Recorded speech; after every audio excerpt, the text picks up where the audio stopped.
Tirur sub ഓഫീസിലെ 2.25 കോടിയുടെ സാമ്പത്തിക ക്രമക്കേട് അന്വേഷണം അട്ടിമറിക്കാൻ ഉന്നത ഉദ്യോഗസ്ഥരുടെ ഒത്തുകളി. അന്വേഷണ റിപ്പോർട്ട് പൂഴ്ത്തിവച്ചതിനു പുറമെ കൃത്രിമ തെളിവുകൾ സൃഷ്ടിക്കാനും ശ്രമം നടത്തിയെന്നാണ് ആക്ഷേപം.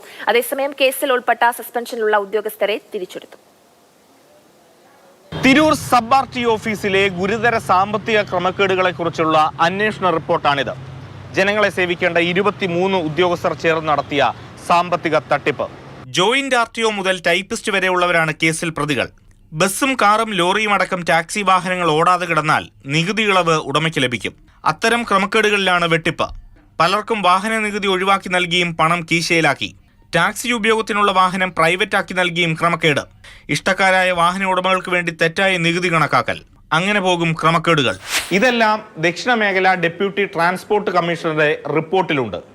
പിന്നാലെ കുറ്റാരോപിതർക്ക് ചാർജ് മെമ്മോയും നൽകി. ക്രമക്കേട് മറയ്ക്കാനും തെളിവുകൾ ഉണ്ടാക്കാനും ഫയലുകൾ വ്യാജമായി ഗൂഢാലോചന നടത്തി സൃഷ്ടിച്ചു. കുറ്റാരോപിതർ നൽകിയ മറുപടിയിൽ വിശദമായ അന്വേഷണം നടത്താൻ കോഴിക്കോട് ഡെപ്യൂട്ടി കമ്മീഷണറോട് ട്രാൻസ്പോർട്ട് കമ്മീഷണർ നിർദ്ദേശിച്ചു. എന്നാൽ റിപ്പോർട്ട് ഇതുവരെ കൊടുത്തിട്ടില്ല.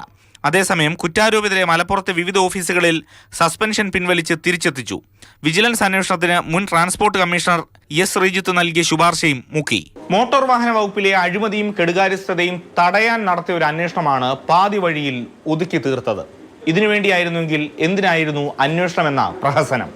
AK Stephin, Mathrubhumi news, Thiruvananthapuram.